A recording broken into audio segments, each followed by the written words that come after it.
Is your safety training old, stale, and hackneyed? Is your safety trainer still preaching a warped version of behavior-based safety? How about safety training that actually addresses your hazards in your workplaces and is not standardized baloney from 25 years ago?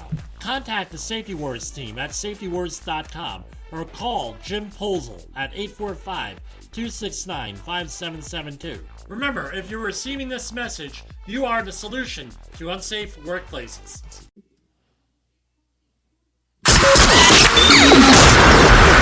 This show is brought to you by Safety FM.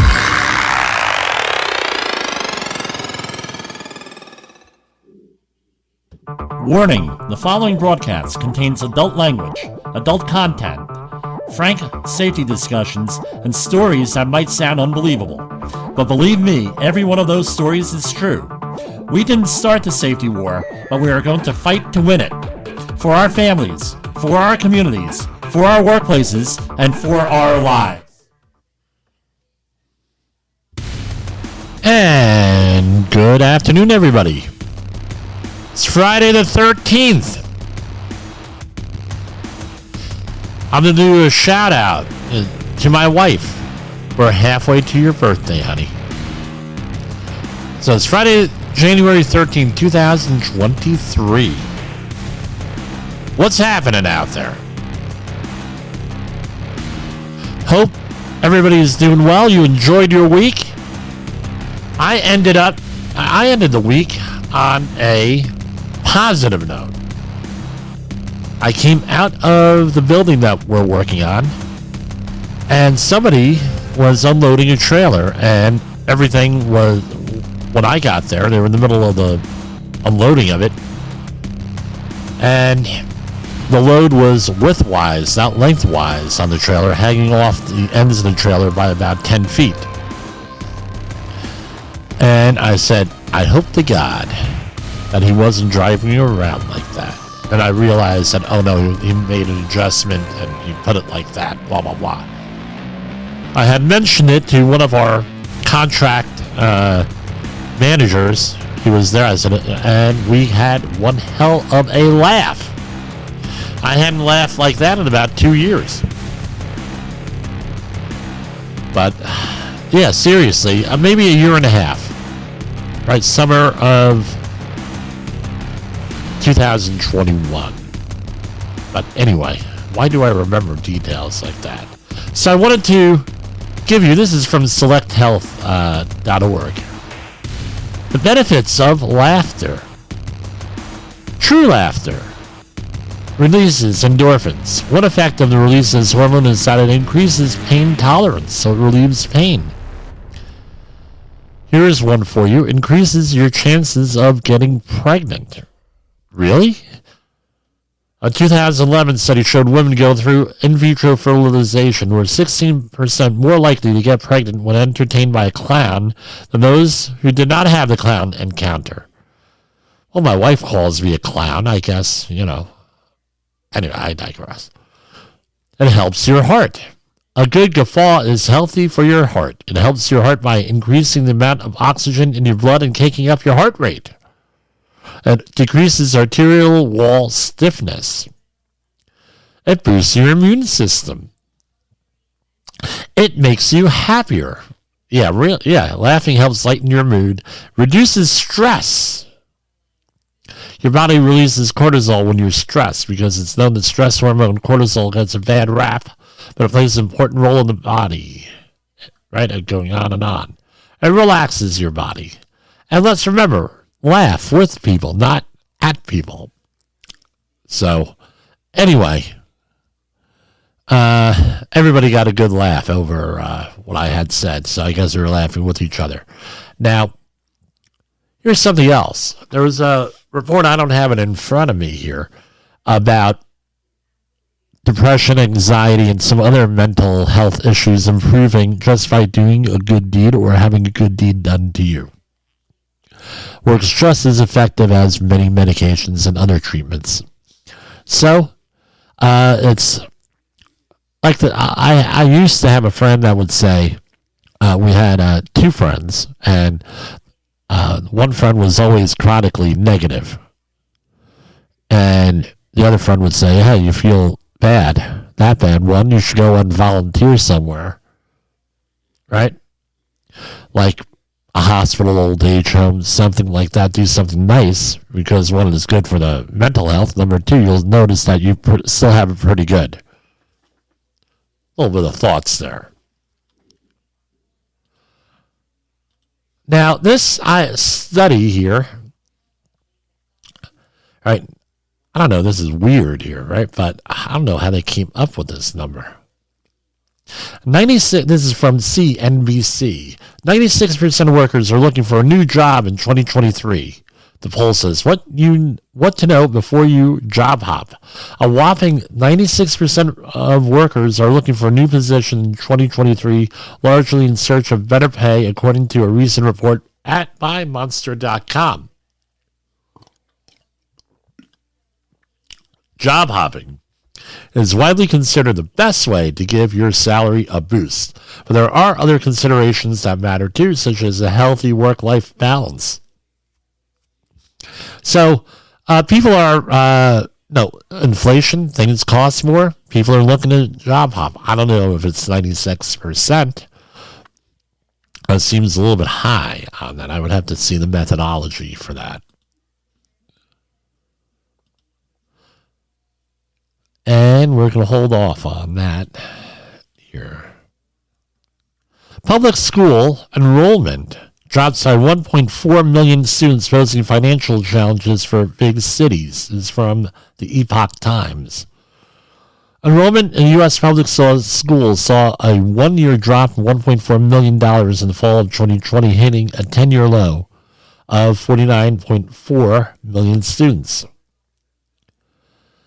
Although enrollment rebounded slightly in 2021, it remains at its lowest level since 2010. New York City's public school enrollment decreased to 903,000. Now, what I don't understand here on that is this. So it has a quote here by Mayor Eric Adams. We have a hemorrhaging of families that are leaving the city, leaving the school system. Adams theory, the loss of students will trigger a loss in federal funding. Okay, well, now we got to the truth here, right?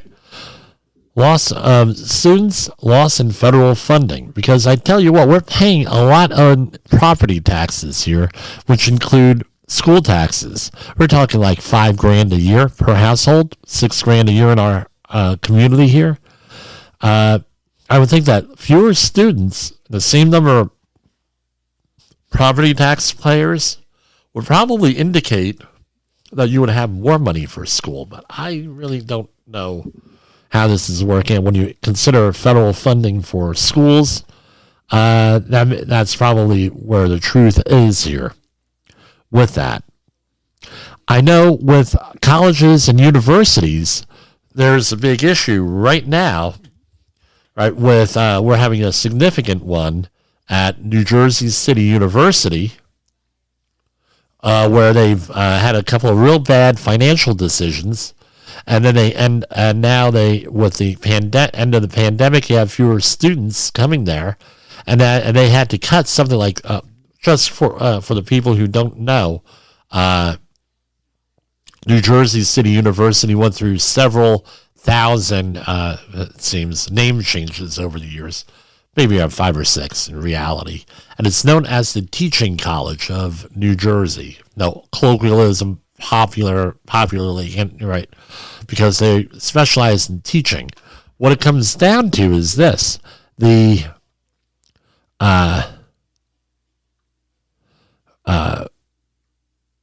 cut 30 programs, and one of the programs that they're cutting is an outreach to the community. It's meant to service inner city folks, and what's happening is they're cutting programs, and they're cutting their community outreach for those programs. They have a Educate the Block program. Project Source is another program they support, things of that nature. So it's really a bummer to see this, where we're not going to have the community outreach in a community that's at risk. That is Jersey City, New Jersey, and Hudson County. Pretty bad, pretty bad way of going here. All right. File this one under Are We Being Manipulated? The CDC identifies possible safety concern for certain people receiving COVID vaccines. The CDC says that a preliminary COVID-19 vaccine safety signal has been identified and is investigating whether by one of the vaccinations creates an increase of ischemic stroke in people 65 or older. And they're doing an investigation. So one of the main arguments against vaccinations is that they haven't been investigated. They're still experimental for COVID. This is. I don't know. It would have been nice had we figured this out beforehand. But when you hand out 183 million vaccinations times 2 is what it comes down to, you might have some people that have bad adverse effects, is what I know with that. Robert F. Kennedy Jr., this is from Yahoo News. Robert F. Kennedy Jr. sues media outlets over misinformation initiative. Robert F. Kennedy Jr., the son of slain U.S. presidential candidate and other anti-vaccine activists, have filed a lawsuit against several news organizations that have banded together to fight misinformation. The nearly 100-page complaint filed this week in a U.S. district court in Texas accuses the media outlets and social media companies of colluding to censor other online publishers with alternative COVID narratives. Besides Kennedy, the plaintiffs include an organization he founded, Children's Health Defense, right-wing news organizations that have promoted anti-vaccine theories, and physicians who are prominent COVID and vaccine skeptics. So, the federal antitrust, according to the complaint, according to the news story I'm reading, federal antitrust law has its own name for this kind of industry partnership. It's called the group boycott. Claims the plaintiffs have been censored, demonetized, demoted, throttled, shadow banned, and or excluded entirely from platforms like Facebook, YouTube, Twitter, Instagram, and LinkedIn. Wow. So, with all the Twitter leaks that are coming out, right, from Elon Musk, I don't know what to think here. Is there some merit to this? I don't know. We'll see. We'll find out. We'll see how this shakes out in court. But one thing that the pandemic, one thing I got out of it, if nobody else got out of it, was we're being manipulated constantly with this. And it was, unfortunately, in this case, it was in your face with this. I've been documenting this since 2003 in depth, where we have people, and there were people like Bernard Goldberg, I think it was, who wrote a book on CBS News and boycotting there. That was back in the early 2000s, 2002, 2003. There were other books along the way, and there was a couple of peer-reviewed studies on this. Doesn't seem that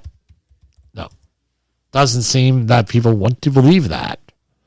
One of the reasons why we set up Safety Wars here is to get people to think for themselves, number one. Number two was human organizational performance. Number three, to have a platform that when I think people are being lied to, I'm going to tell you, right, with it, and I'm going to give you the inside information. And I hope to never stray from that. We're going to take a break right now. As you can hear, in case you haven't heard, my voice is coming back.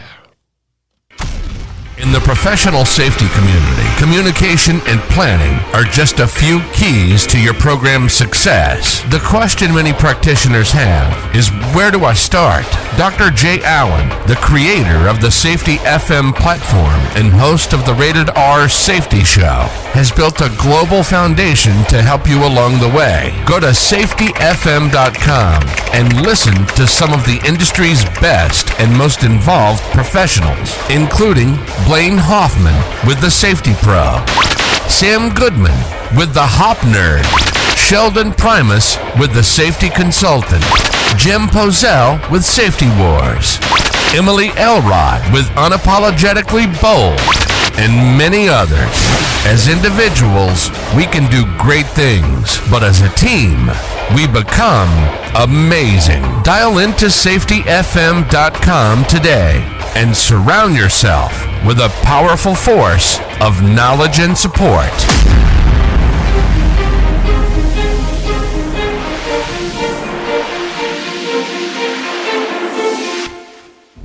OSHA recordables, first aid cases, catastrophic losses. You want answers? So do I. This is Jim Posel with Safety Wars. And we are back. You are listening to Safety Wars. Tomorrow's Safety Today. So, one of the advantages of having a program at this time, that's 8 p.m. Eastern Standard Time, and afternoon drive time on the West Coast in the United States here, is this. I get ahead of everybody else. We really do talk about stuff here. Now, usually releases some podcasts unless I'm really dissatisfied with the program. Right? Usually Monday, Tuesday, Wednesday, we're doing good here. We're doing really good. When it comes to Friday, after working 60 or 70 hours, I can be a little bit not so good, and I acknowledge that. So those are the ones that do not get posted. Monday is a holiday, so we will not be here in all likelihood. If we are, you'll know about it. With that, I usually have a meeting. I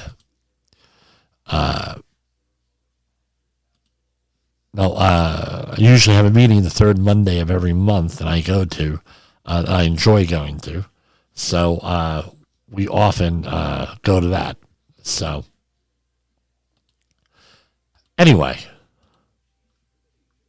we have a couple of stuff here. It sounds like they're local, but they're really not local. A couple of stories we'll get into. But first, we're going to go into the financial news.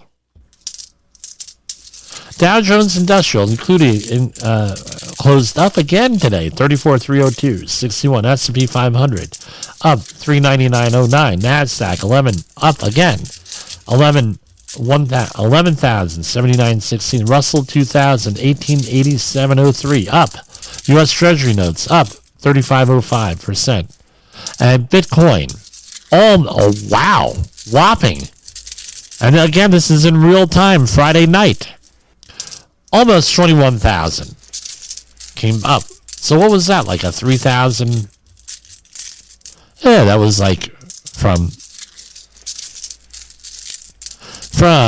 midnight last night. That was like a almost 3,000 point rise on that. Wow. Crude oil is up also 80.06. How much is that from last night? That was up almost $2. So what's going on there?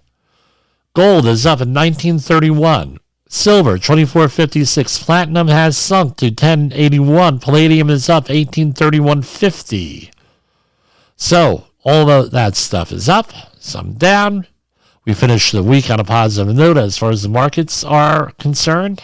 I'm skeptical, but what else is new? So these might seem like, again, for whatever reason, the OSHA is very active up here as far as releasing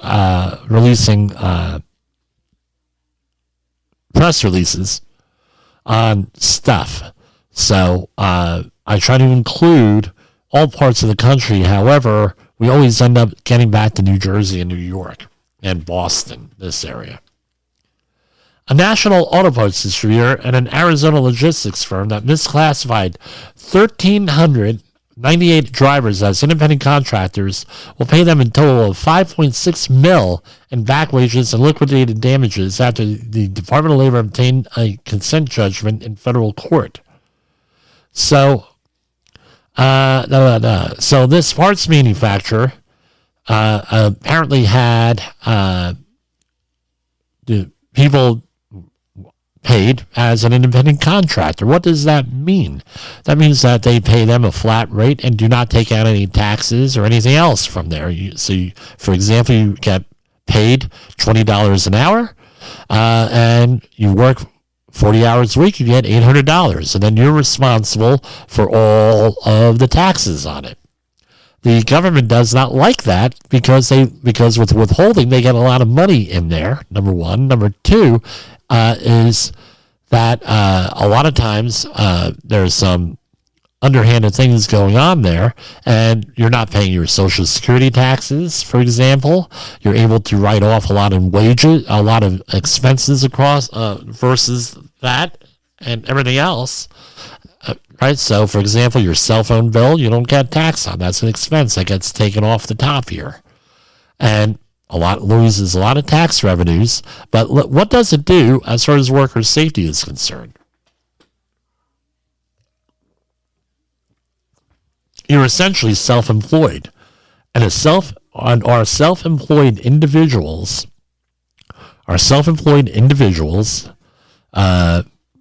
subject to OSHA. So what happens is, and I know this because we get the news almost every week here on our former governor, Jim McGreevey, who used to be a friend of the family. A friend of my family, was the mayor of the Woodbridge for many years, Woodbridge, New Jersey, where my family resides, where I grew up. And he had problems, and he left the governorship, and he started went back and became a Episcopalian priest, I believe it was. And he ended up starting a charity on workers getting back to work from prison, rehab, things of that nature, to put them into the workforce. And they stress a lot of safety, because this is what happens. A lot of the people getting out of prison, they have either misdemeanors or felons. They're felons.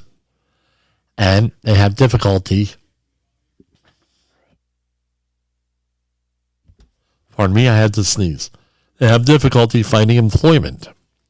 So what happens is they end up as independent contractors. They end up working for scab, I'm sorry for lack of a better word, scab companies that don't worry about safety, and end up getting hurt.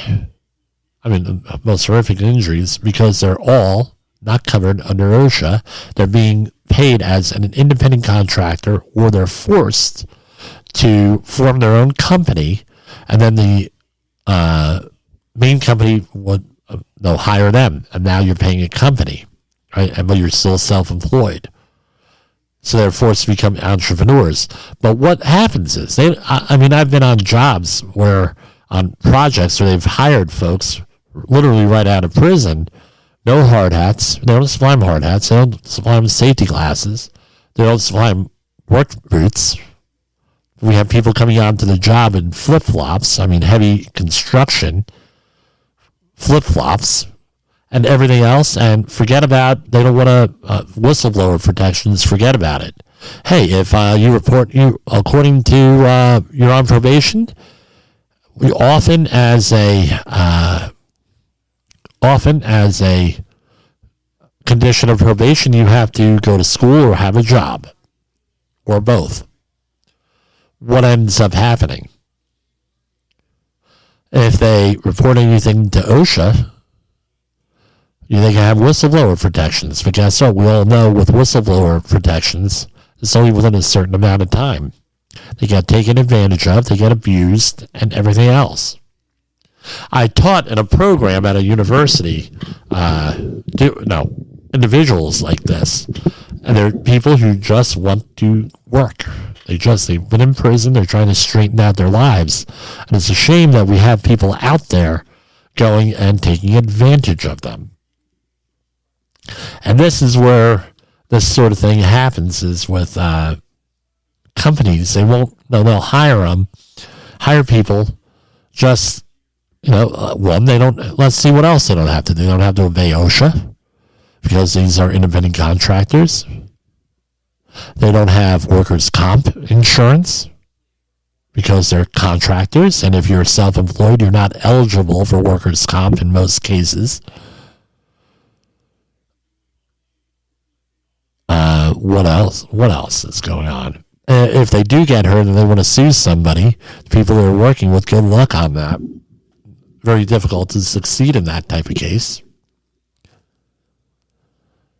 The big benefit for the company is you don't have to pay workers' comp insurance. You don't have to pay health insurance. You don't have to do a lot of stuff for that. So it used to be very easy to comply with the law back in the day when I first became self-employed.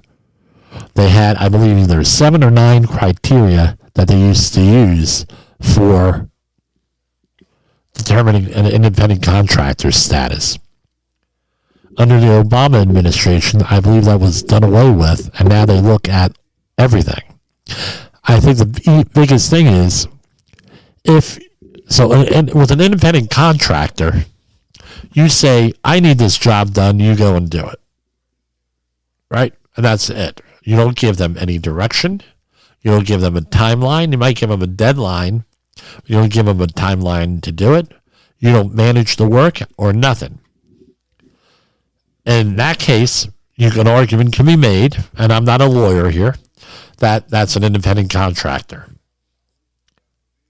If you say the job starts at 7 a.m., guess what? They're no longer an independent contractor. If you're giving them direction on how to do the job, they're no longer an independent contractor. Going on and on and on and on and on with that. That's all part of it. So, that's one thing. Here you go. U.S. Department of Labor finds a contractor continues to expose workers to potentially deadly falls, this time at Upper Saddle River worksite. Upper Saddle River is in New Jersey. Basically, it's one of the most exclusive neighborhoods in New Jersey. If you want to drive through a nice neighborhood, right, that's the neighborhood you go to. Back when I used to live in New York, about 2 miles away from where this happened, where this citation happened, where this incident happened, and it was amazing. You're looking at, I've been through Beverly Hills and I haven't seen houses like that. The other town is Alpine, not too far away from that. Same deal. Now, beautiful houses like you would not believe. I was looking at a house in Alpine, and it was considered a shack for $750,000 when I was looking for a house. And it was just you're paying for the address, and it was a shack. But what's even funnier is that I am in Acme.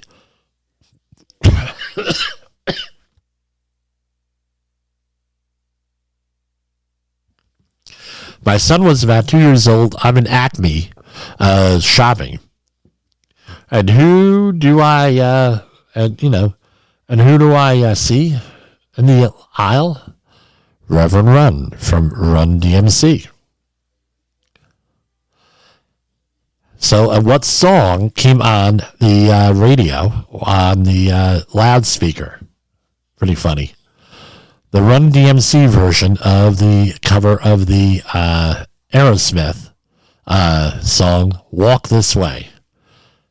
Right? And I just started singing the song, and Reverend Run looked at me like, what, another one? like he has to deal with this all the time.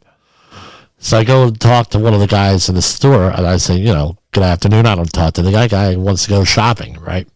Food shopping. And I talked to one of the guys in the store, one of the help there, and he says, every time he comes into the store, we put on Run DMC, specifically that song. It drives him nuts. But he goes along with it with a good sense of humor. All right, so here we go. Now, I have a little bit of an inside story here. My neighbor has a extended family, is in the roofing business, primarily residential roofs. And OSHA, and what happens is, I always wondered why I only see roofs being built on Saturday or Sunday in my town. Well, and the surrounding towns, Rockland County, Orange County, Bergen, Sussex, that sort of thing. And, the guy says to me, well, it's real simple. I think I knew the answer. He says, OSHA is not open on Sunday or Saturday. I said, really? He says, yeah. He says, basically what's going on is that an OSHA citation officer came to his job site and started writing him up for fall protection and everything else, very similar to what we're going to read out with this, right? And what happens is this: now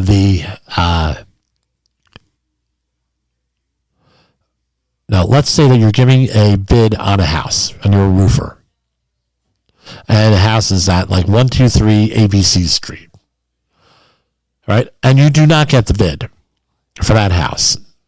You keep an eye on that house for 2 or 3 weeks afterwards, and then people start putting on a new roof in the house. So what do people do? The person who loses the bid starts taking photos, starts sending them over to the local area office of OSHA, and this is what the roofers do to each other. I'm wondering if that's what happened here. It was on July 6, 2022. Let me look. What day of the week was that? It was a Wednesday. So, anyway, this is what it is. As part of its local emphasis program on falls in construction, OSHA opened an inspection of a certain company operating as another company at a Upper Saddle River worksite on July 6, 2022. During the inspection, OSHA inspectors observed 4 workers on a roof exposed to a 30-foot fall hazard without fall protection, as well as additional violations at the worksite on other days of that week. At the time, the company was employed as a roofing subcontractor on another company residential construction project. Following the July inspection, the agency issued 12 citations, 9 willful and 3 serious violations, and proposed $584,000 in penalties for exposing workers to fall hazards, improperly using ladders, and failing to provide head and eye protection. This company has a significant OSHA history and is fully aware of what OSHA standards require. This latest inspection offers further proof that the operator of the company simply refuses to comply with the law. We will use our full authority to hold this employer and others who continually put employees in danger accountable. The Bureau reports that 986 construction workers died on the job in 2021, with 378 of those fatalities related to falls from elevation. And going on and on and on. Okay, let's dissect these 9 willful and 3 serious violations. Okay, I have it in front of me here. And let me point out to everybody here, everyone is innocent till proven guilty. And everybody, a lot of this stuff gets negotiated downward, settled out of court, vacated, and everything else. If I tell you what, this is what I tell clients: if you're having a small problem with OSHA, a couple grand here or there, okay, you can probably negotiate that with them. Once it starts to get to $500 and some $1,000, you need an attorney. At that point, you don't call up ABC and say, "Well, I'm going to negotiate it myself." I don't think that's going to work. You need an attorney. I tell you, $584,000, you better get an attorney on that one. Or there are safety consultants that do handle stuff like that, but they do it through an attorney. So here we have Citation 1, Item 1. Type of violation is serious. It was corrected during the inspection. They got a $6,381 proposed fine. Personal fall arrest systems, when stopping a fall, shall be rigged in such that an employee can neither free fall more than 6 feet nor contact any other lower level. Personal fall arrest systems did not protect employees from falls hazards as lifelines utilized rigged such that employees could fall approximately 30 feet and could contact lower levels. I'll read into this and say the ground. The condition was observed on or about 7/9/22.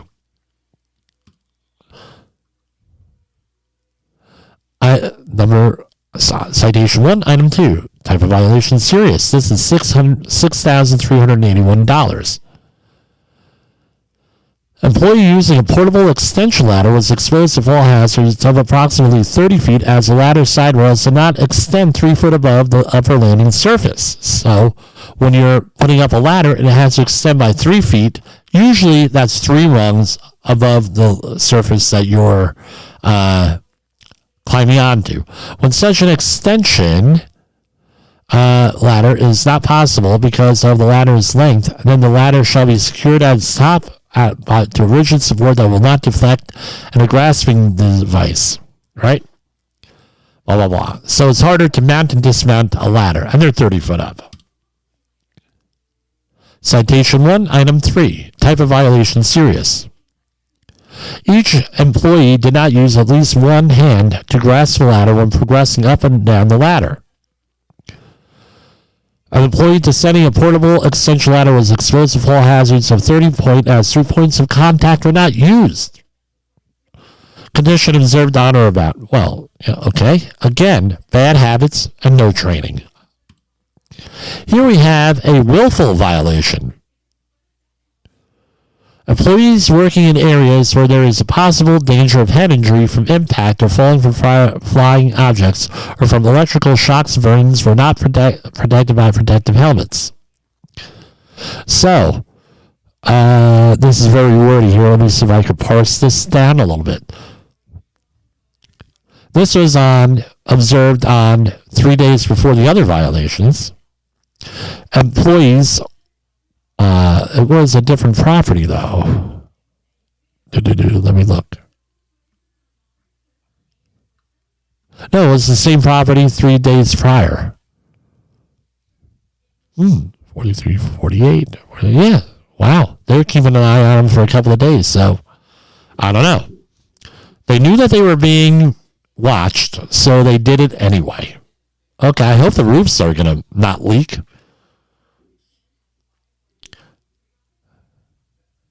So they were not wearing appropriate head protection. And they had employees number 1, number 2, number 3, and number 4 were exposed to overhead impact hazards while engaged in the staging of roofing materials on a 6 by 12-foot pitch roof. It should by. There's a misspelling here. The roofing materials were boomed overhead and placed on the roof using an articulating knuckle boom crane with a fork attachment. The employees were not provided with any protective helmet or any appropriate head protection or head protective device. So no hard hats. How much is a hard hat? $5 to $20? And it cost them proposed penalty of $63,812. Holy crap. Type of violation, willful, serious. Citation number 2.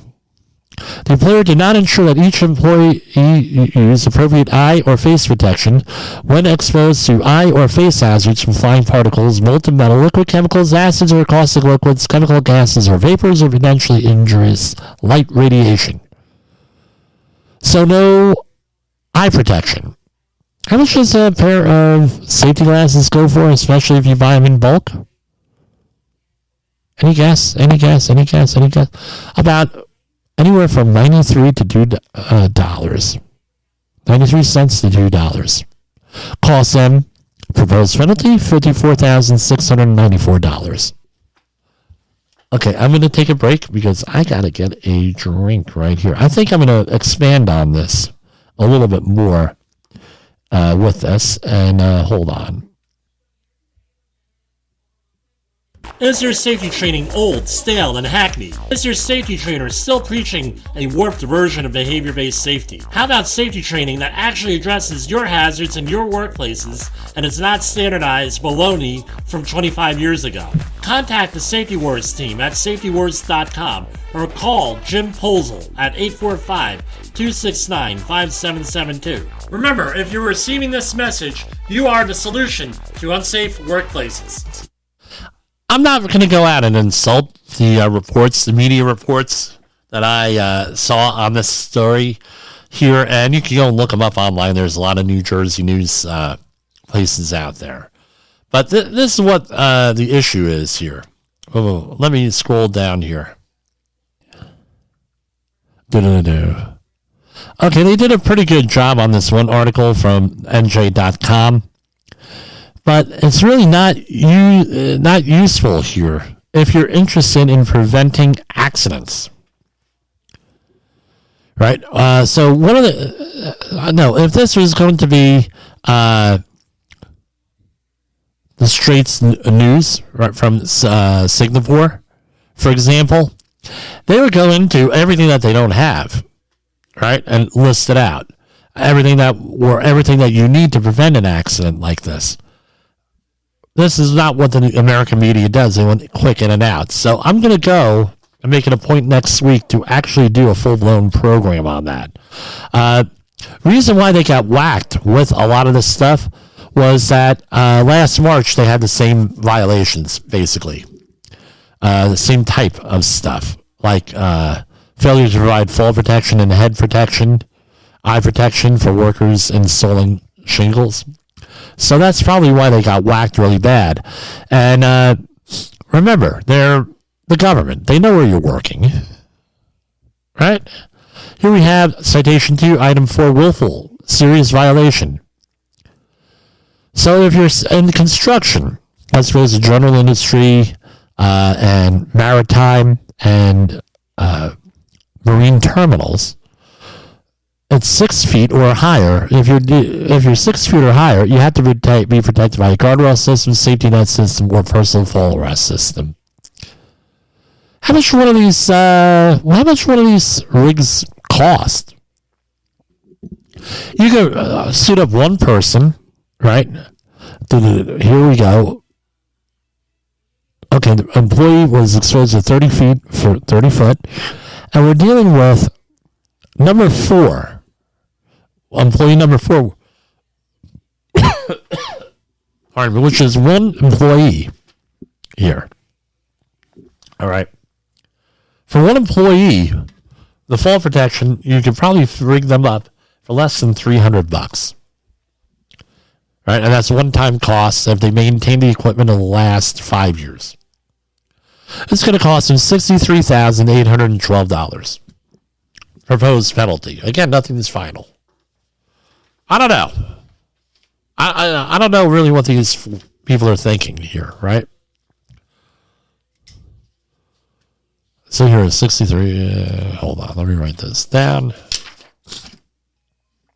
Here we have citation 2, item 5, willful, serious. Each employee engaged in residential construction activities 6 feet or more at lower levels are not protected. Blah, blah, blah. Another one, right? Not using appropriate fall protection.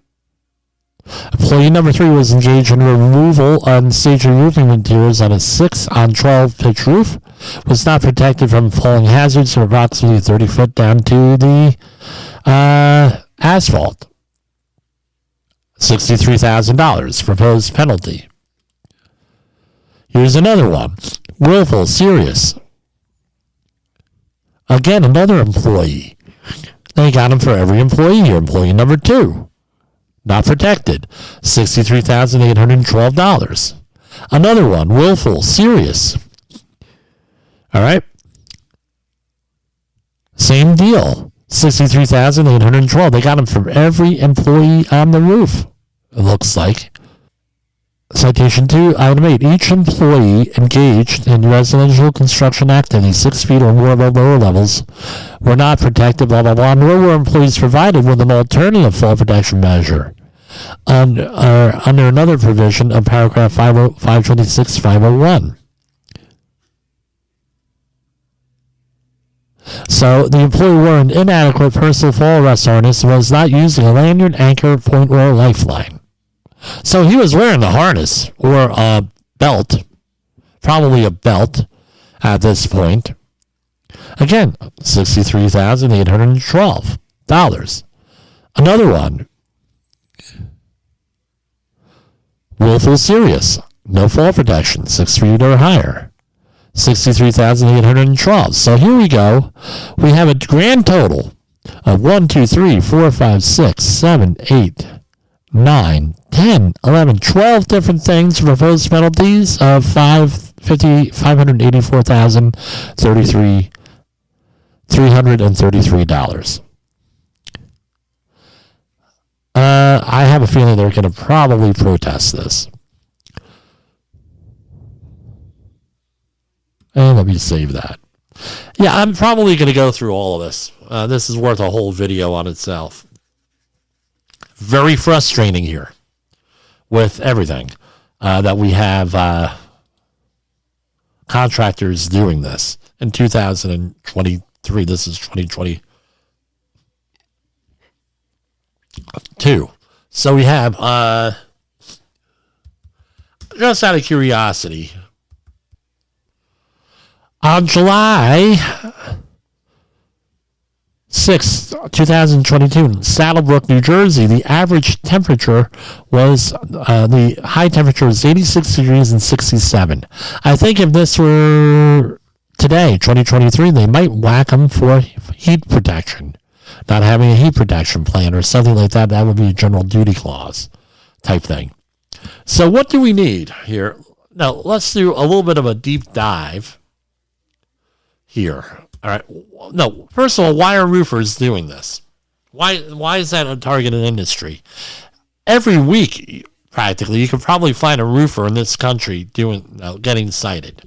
So this is not a unique thing here. Number one. Number two, you have the inside story here. And I guess we could call this a Safety Wars exclusive, right? Safety Wars exclusive. Right, you have roofers calling OSHA on each other, right? This is what I'm told here. And so you have another thing going on. Number three is that until 2010, right, roofers were effectively... All right, so... basically, roofing wasn't really cited, right? The roofing by OSHA until like 2010. Even though it applied to them, it wasn't a targeted real industry until 2010. And a lot of industries, they're like the industries that we just mentioned in the previous story. A lot of the roofing companies are non-union. Number one, there are union roofing companies. I've worked with them. I'm not against or for unions. I'm neutral on them. A lot of the folks are from at-risk communities, from downtrodden communities that are, we're talking criminals. I worked with roofing companies. They specifically hire people who are former convicts, criminals, people who can't find a job anywhere else. They end up in the roofing business often. So what happens is the roofing companies, well, they don't have to give them any type of, they feel that they don't have to give them any training, any equipment, nothing. Just go up on the roof and guess what? Part of your conditions of probation, if you're on probation, is that you have to have a job. You got to go to school. So these people, the incentive is that we're going to hire people at risk, right? We're going to hire people who are desperate. This is what I've been told.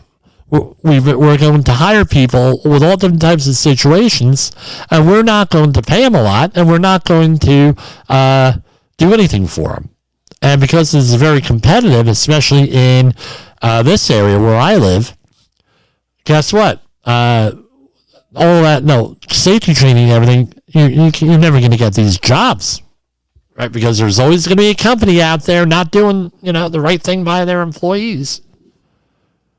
So what ends up happening is you have situations like this. Multiple problems, multiple things. I tell you what, we do a lot of, we're hired as competent persons for general contractors, and usually it's from the roofing companies that refuse to do, a lot of them refuse to do even the most basic health and safety. This is just the way it is. With them, we end up having problems, issues managing them. The other thing is this. The roofing is essential. Some would argue the roof is just as important as the foundation of a building because the roof protects everything on the inside of the building. So they basically got you by the proverbial gonads when they come to the job site. You need a new roof on your house. You have a leak. Guess what? You're not going to spend a lot of money. You're going to go low bid. You're not going to say, well, I'm going to be worried about the workers and how the workers are treated, and if they have fall protection, and if they have this, if they have that, blah blah blah blah blah blah blah. You're not going to do that. You're going to, especially in the residential, you're going to go for the cheapest people possible. So what ends up happening? That's where all the problems occur.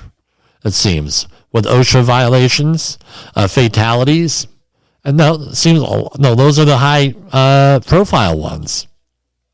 I don't even know. That would be a question for Dawn Becker, right, from Insure People First. I don't even know what your liabilities would be as a homeowner if someone falls off your roof.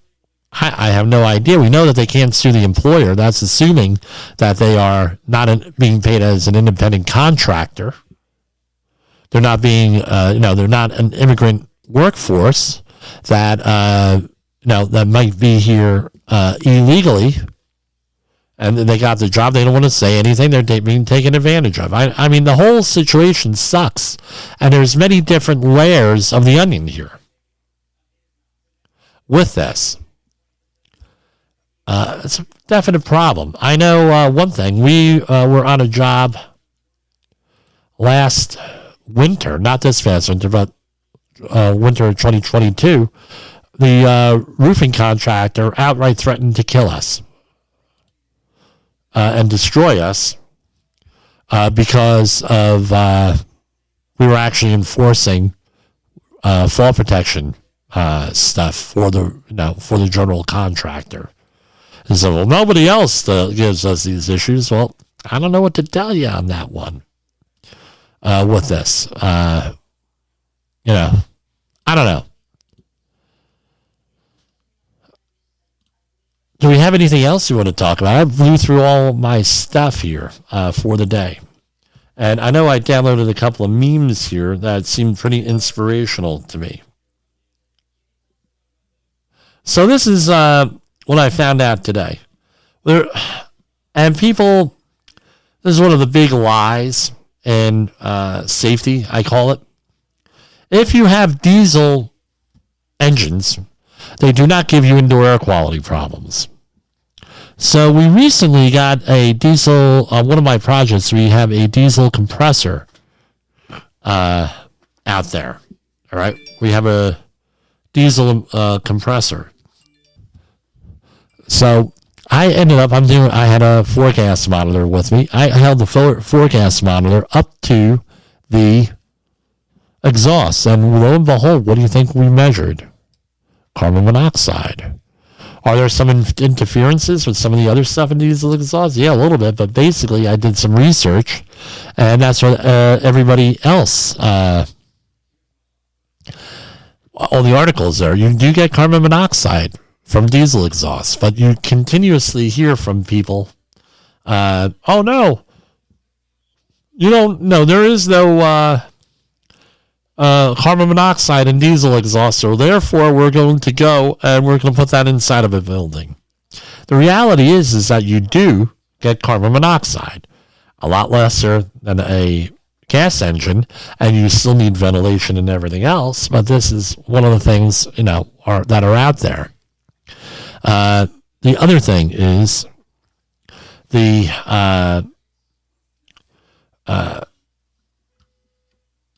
air monitoring, right? A lot of people, and again, I got this comment too. Jim, every time that you do air monitoring, the equipment's calibrated. Yes, every time, especially with permit required confined spaces. Well, why do you do that? It's not in the law. No, it's in the manufacturer's recommendations, also in the NFPA Standard 350 for permit required confined spaces. Oh, well, nobody else does it. Well, that's good. Nobody else does it. I'm doing it. It's called backbone, people. You got to have it on stuff like air monitoring. You set up a system in place and you document it. You have logs and everything else. I know when I was working in the oil industry, a question came up, and one of my, how do we know that our subcontractors here, and this is the facility talking, are actually calibrating their equipment? And one of the guy, and everyone, they're all calibrating it. And they came to the guy, Frank is his name, of course Jim is. Come on, it's Jim Posel. He's calibrating everything. Blah, blah, blah.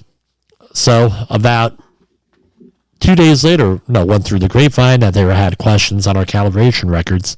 And I said, hey, Frank, can you come over to my office real quick? I have something to show you. I broke out calibration records for the last 9 years. And he says, by the way, Jim, I said, I heard what you did for me. You vouched for me and everything else. Everybody else was, oh, yeah, but they knew they were full of crap. He said, Jim, this is what I need you to do. Can you give me your calibration records? I'm going to bring them to the powers that be. So nobody, and then all of a sudden they started to audit everybody else. Nobody had calibration records. They all lied, basically. And people lied on their behalf. It was a big mess because this is what happens. No calibration records or anything else with the equipment. What do you think happens when there's a problem? They're going to go after paperwork. And if you don't have calibration records, guess what? In accordance to NFPA and manufacturer's recommendations and everything else, all of a sudden they have a leading indicator that they should go and dig deeper. I had a client when I worked in corporate America before I went out on my own. That company had a client that did not keep calibration records. And what do you think happened when there was an explosion and some people got killed? And an oxygen deficient atmosphere on top of that. Oh, we have all these air monitoring records that said everything was fine. Well, do you have calibration records? No. Well, then guess what? None of those records mean anything. That's how it went down with the attorneys. Not very expensive lesson. So that's why we do equipment calibrations. So I want to wish everybody a happy weekend, 3-day weekend. Have fun, everybody, and we will see you next week. The views and opinions expressed on this podcast are those of the host and its guest and do not necessarily reflect the official policy or position of the company. Examples of analysis discussed within this podcast are only examples. They should not be utilized in the real world as the only solution available, as they are based only on very limited and dated open source information. Assumptions made within this analysis are not reflective of the position of the company. No part of this podcast may be reproduced, stored in a retrieval system, or transmitted in any form or by any means, mechanical, electronic, recording, or otherwise, without prior written permission of the creator of the podcast, Jay Allen.